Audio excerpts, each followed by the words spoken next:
Hey there everybody, it's Mark Curley. I'm back with another how to draw video. I'm going to be showing you today how to draw a chibi character that is crying. Instead of just drawing the picture in isolation though, I thought I'd show you how you could use a drawing to be a decorative element of a handmade card. Say a friend of yours is moving out of town, they're having a going away party or something, and you want to make, give your card that personal touch, or maybe you're just cheap.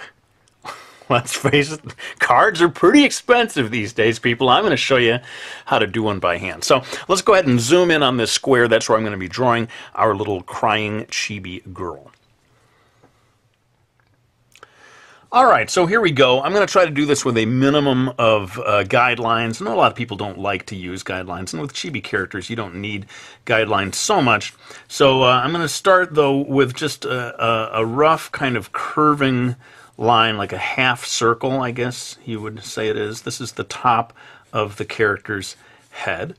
And later on I'll be doing the details of the pigtails and so forth. But I'm going to begin by doing the bangs, which is just a sort of series of curving lines.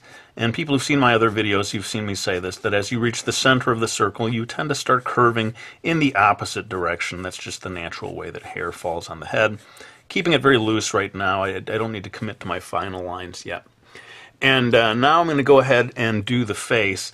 And before I do that, maybe it would be a good idea for me to zoom in even closer so that you can see the details of what I do here. Okay, so here we go. I'm going to start drawing the shape of the face coming down from sort of that second strand of hair that I had drawn there. And it's going to come across to just a little bit of a point, the point of the chin, and then curve gently back until it comes up to an area over here where we will put the ear. Might as well just get that in there right now. Strangely enough, instead of starting with the eyes, I'm going to actually start with the mouth. So watch how the line begins here, just a little bit in from that line of the cheek, and this is kind of fun. You get to do 1, 2, 3 kind of curves there along the top of the mouth.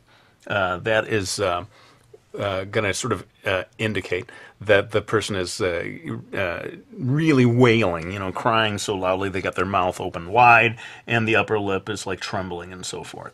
The whole thing with chibi characters is exaggeration. I think that's the fun of it. So you're kind of doing a ridiculous caricature of what someone looks like when they're crying.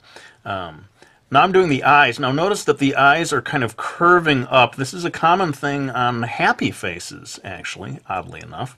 But it also can do double duty for us on doing the eyes of a crying character. Notice I've put 2 secondary lines. Those are the folds of the upper eyelids. But very crucial for this crying character is to get the curves of the eyebrows. And watch how I do this one. It's curving across like this, and it sort of zigzags at the end. You see this very often in both angry and sort of embarrassed or sad-looking eyebrows. This little crook here, I think it sort of just adds to the feeling of a wrinkle of the brow. Notice once again that there is no nose at all in this drawing. Very common to chibi characters. And one other thing that I can do here is to add the actual tears. So I'm going to put an indication of one tear here, another one here, maybe this one a little larger, just for variety's sake. And I might even go ahead and drop in 1 or 2 flying off of the head. Of course, we're trying to exaggerate things as much as we can. Somehow, the chibi characters always end up looking cute, no matter what it is that you're trying to draw. Now, normally I would wait until the whole drawing is done before bringing in my black-colored pencil, the Prismacolor, but I think since I'm already zoomed in, I'm going to go ahead and do that final work right now in time-lapse.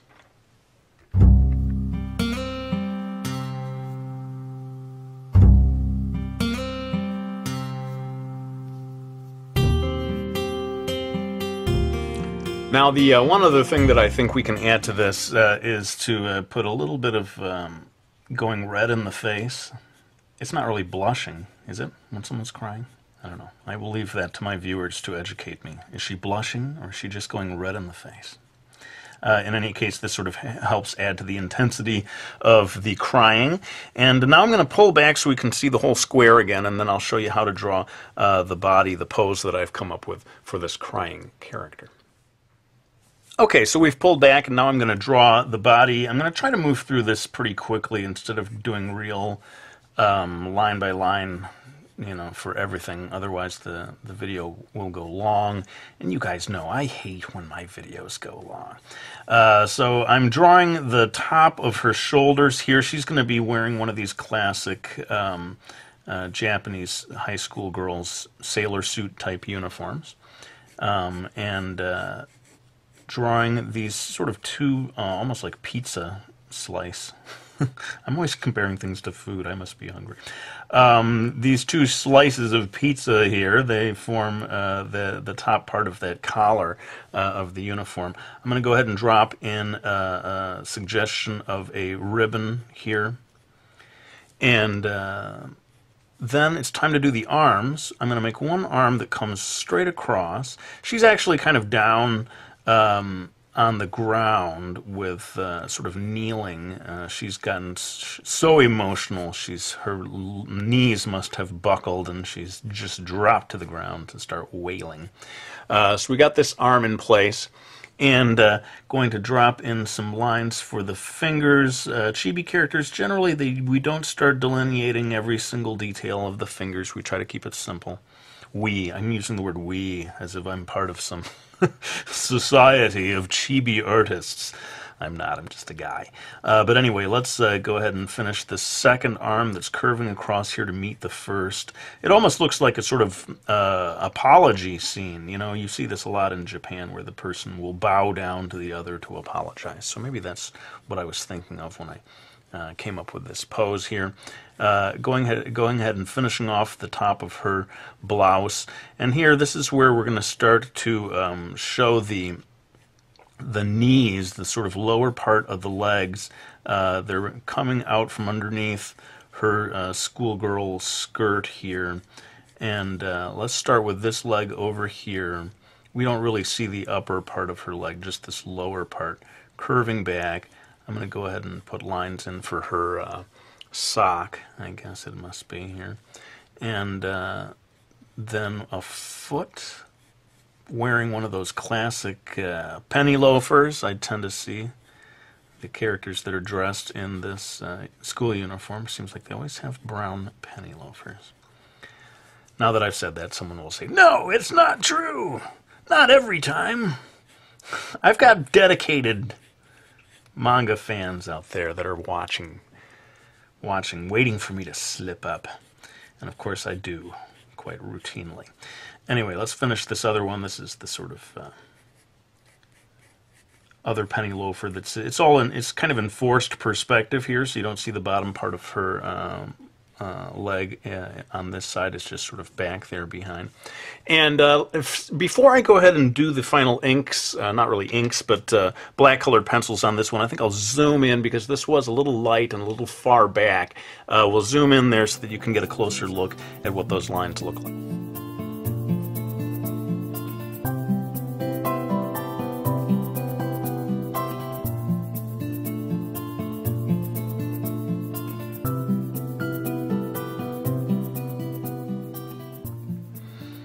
Alright, so we've pulled back now. The only thing left to do is the shading. Again, to save time, I'm going to do this in time-lapse. But if you do want me to do a more detailed video about shading chibi characters like this, go ahead and request that. I'd be happy to do it. For now, though, let's go ahead and finish this off.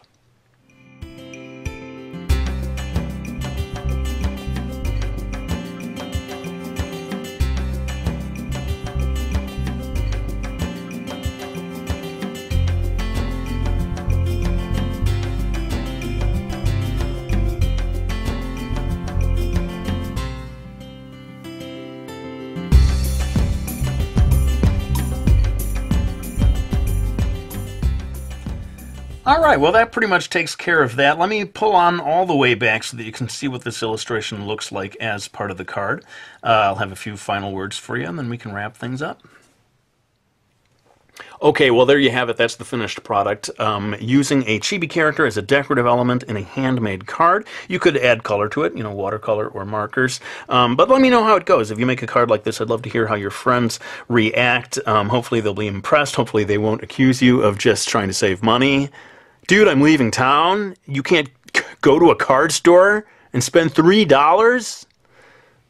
Probably your friends don't talk like that. Why do I always do like the voice of a surfer dude? Dude, we're going down to the clown bake.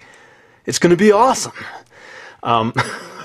Maybe you do have friends who sound that way. I don't know. But this is my series, Miki Falls. I want to thank you for having supported me getting this 4 books in that series from HarperCollins, and also of special interest these days, Brody's Ghost, the Scholastic edition, available at book fairs in schools across the country. I've been hearing from kids who have actually seen it in the schools, who have bought it. I really greatly appreciate your support. But let's go ahead and wind this one down. I'm going to give you a little heads up about the next video coming out next week. I'm going to be drawing or doing a video on how to draw the same character at 3 different ages, as a baby, a teenager, and as a middle-aged woman. And to make it even more challenging, I'm trying to do it in a realistic style, not a manga style. So that'll be interesting to see how that turns out. But until then, let me go ahead and wind this one down. I really do hope you enjoyed this video. Thank you so much for subscribing, for supporting me, for leaving comments. I greatly appreciate it. I do hope you enjoyed this video, and I will be back with another one